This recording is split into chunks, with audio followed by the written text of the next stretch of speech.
ETF index mutual funds నేర్చుకుని stock మార్కెట్లో రాణించాలనుకుంటున్నారా? వెంటనే ఈ నెంబర్కి కాల్ చేయండి.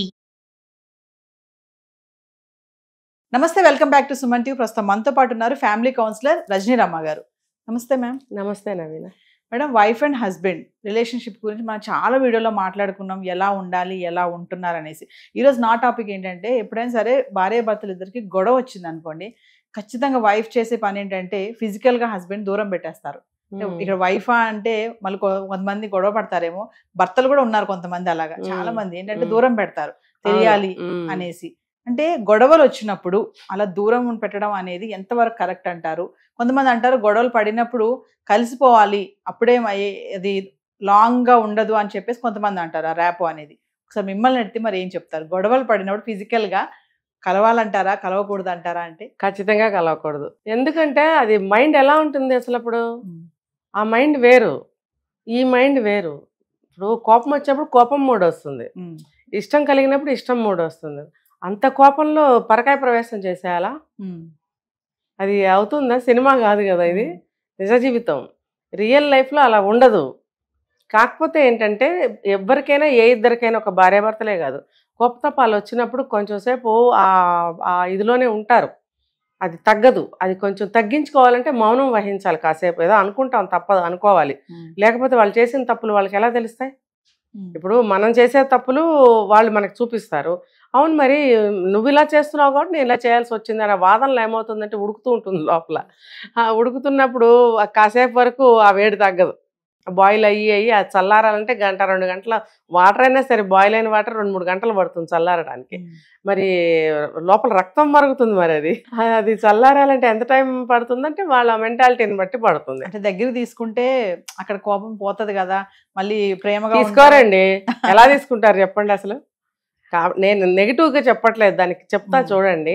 ఇప్పుడు మనం చిన్నప్పటి నుంచి ఎన్నో సినిమాలు చూసాం కదా, ఎన్నో బుక్స్, ఈ రోజుల్లో వాళ్ళు చదవరేమో కానీ ఎన్నో బుక్స్ చదివి ఉంటాం. మేము ఇంకా ఎక్కువ చదువుకుంటాం. ఆ కాలంలో వాళ్ళు చదివేవారు బుక్స్. నేను ఎక్కువగా ఏంటంటే ఇలాంటి బుక్స్ కాకుండా లైఫ్కి పనికొచ్చే బుక్స్ ఎక్కువ చదివాను. అయితే ఆ రోజుల్లో నావెల్స్, సీరియల్స్ లాంటివి మంచి లైఫ్కి సంబంధించినవి వచ్చేవట. అవి చూసేదాన్ని, మా పిన్ని వాళ్ళు బాగా చదువుతుండేవారు. అయితే అందులో ఎక్కువగా సంసారానికి సంబంధించిన విషయాలు ఉండేవి. 2-3 నావెల్స్ నా లైఫ్లో నేను చదివాను. అయితే అందులో ఒక పద్ధతులుగా అన్నీ రాస్తూ ఉండేవారు, పాటించుకునేవారు ఆ రోజుల్లో. ఇప్పుడు పుస్తకాలు ఎవరు చదువుతున్నారు? బుక్స్ అనేది ఎవరు చదవటం లేదు. ఇంకా చెప్పాలంటే ఇప్పటి వాళ్ళు పాతకాలం బుక్స్ చదివితే కూడా లైఫ్ బాగుంటుందని నా సజెషన్. ఇప్పుడు దొరికితే ఏముంది, దొరుకుతాయి, లైబ్రరీస్లో దొరుకుతాయి. నవోదయ, తర్వాత ఎంఎస్కో బుక్స్, అక్కడికి వెళితే అన్ని నావెల్స్ దొరుకుతాయి.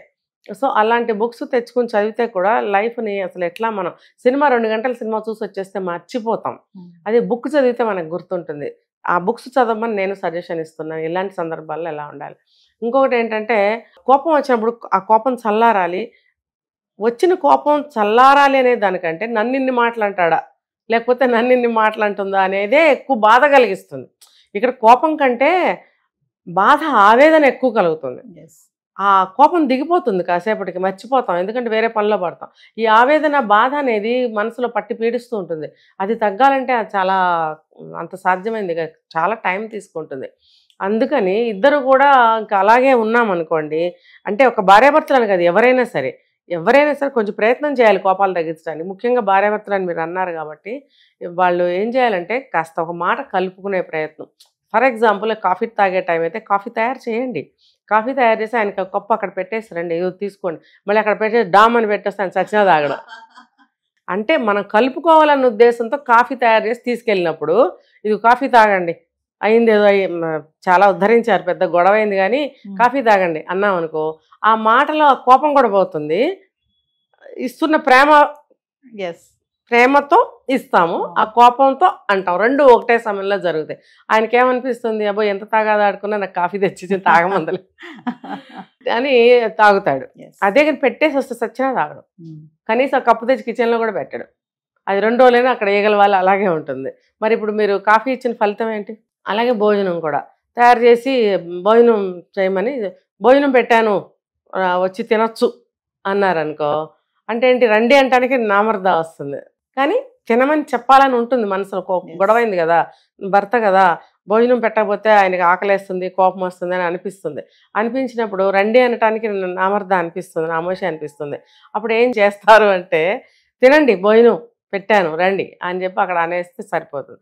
అతను ఏమంటాడంటే అనాలి, నువ్వు కూర్చో అనాలి.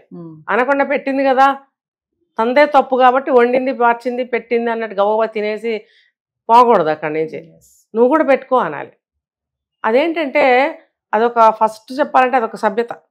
రెండోది ఏంటంటే నీకు కూడా కోపం తగ్గింది, నాకు నీ మీద కోపమే లేదు ప్రేమే ఉంది అని తెలియజేయటం. అప్పుడు ఆటోమేటిక్గా తగ్గిపోతుందండి. మీరు ఇక బెడ్ వరకు వెళ్ళారు. ఇది కానీ ఇది సెట్ అయిందంటే అది అన్నీ అవే జరుగుతాయి. ఎందుకంటే చాలా మంది మేడం గతంలో మనం ఒక వీడియోలో మాట్లాడుకున్నాం, చాలా మంది ఏంటంటే ఇలా గొడవలు వచ్చినప్పుడు ఫిజికల్ గా దూరం పెట్టేస్తా ఉంటారు. అది 2-3 రోజులు, వారం రోజులు అదేదో వ్రతంలాగా జరుగుతుంటుంది. అదేంటి అది ఒకటే కాదు, అసలు మాట్లాడుకోరు, గిన్నెలు విసిరేస్తుంటారు, పిల్లలకి సరిగ్గా అన్ని జరగవు, గందరగోళంగా ఉంటుంది. అది చాలా తప్పది. ఇల్లు రణరంగం చేసుకోవటం అంటే అది అలా వద్దు. ఇప్పుడు నేను చెప్పిన పద్ధతిలో వెళ్ళమని చెప్తున్నాను. ఇలా గనక వెళితే 2-3 గంటల్లోనే అన్ని సెట్ అయిపోతాయి. ఇప్పుడు తనే ఆవిడే పెట్టాలంటే అక్కర్లేదు, నాకు ఆకలేస్తుంది అన్నం పెడతావా అని ఆయన కూడా అడగచ్చు. ఎటు వంట చేస్తూనే ఉంటుంది ఆవిడ. ఒక్కొక్కరు చెయ్యరండి, చెయ్యకపోయినా ఆయన మాట అంటే వెళ్ళి తయారు చేస్తుంది. అలా ఎవరో ఒకళ్ళు ముందుకు రావాలి. ఇద్దరు సమాంతర రేఖల్లాగా ఉంటే పిల్లి మెళ్ళలో గంట కట్టాలంటే ఎవరంటే ఎలా ఏం చెప్తారు? ఎవరో ఒకళ్ళు కట్టాలి కదా. అలాగే ఇది కూడా ఎవరో ఒకళ్ళు, ఇద్దరు ఒకటే టైంలో ఒకటే మనస్తత్వంతో ఆలోచించినట్టయితే ఒకటే సమయంలో చేయగలుగుతారు ఇద్దరు. తను పలకరించాలనుకుంటాడు, తిను పలకరించాలనుకుంటుంది. ఆ మనస్తత్వాలు అట్లా కలవాలి. ఆ కలవగలిగితేనే అన్నీ ముందుకెళ్తాయి. ఇంకా ఆటోమేటిక్గా బెడ్లో దూరంగా పెట్టడాలు ఇంకోటి జరగవు. ఇంకా అన్నీ నార్మల్గా జరుగుతూ ఉంటాయి. అదే కానీ మీరు చెప్పినట్టు రోజులు సాగించారనుకోండి, ఇల్లు నరకప్రాయం అవుతుంది. పిల్లలు కూడా చెడిపోవటానికి 100% ఛాన్సెస్ ఉంటాయి. ఎందుకంటే పిల్లలు కూడా అబ్జర్వ్ చేస్తూ ఉంటారు కదా, మమ్మీ మాట్లాడట్లేదు డాడీ తోటి, డాడీ మాట్లాడట్లేదు మమ్మీ తోటి అనేసి. ఆ ఇంపాక్ట్ కూడా పిల్లల మీద కూడా పడుతుంది. మళ్ళీ పిల్లలతో రాయబారం చేయిస్తారు. పోనీ అది కూడా పర్వాలేదు, నాన్నని పిలుచుకురా అనంటే మీ అమ్మాయి పిలవచ్చుగా అంటాడు అనమాట. అలా కూడా మాటలు కలవటానికి ఛాన్స్ ఉంది. అంతే అనవసరంగా ఎందుకండి మన ఇల్లు ముక్కలు చేసుకోవాల్సిన అవసరం ఏంటి చెప్పండి. ఇప్పుడు ఎవరికి ఉంటుంది ఇల్లు ముక్కలు చేయాలి, విడిపోవాలి, పోవాలని? చాలా తక్కువ, వేరే రకాలు ఉంటారు పోయేవాళ్ళు. మామూలుగా అయితే అలా ఉండదు కదా.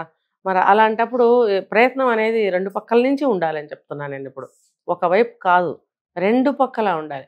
ఇద్దరు అరుచుకున్నప్పుడు ఇద్దరు సయోధ్య మళ్ళీ చేసుకోవాలని ప్రయత్నించాలి. Thank you.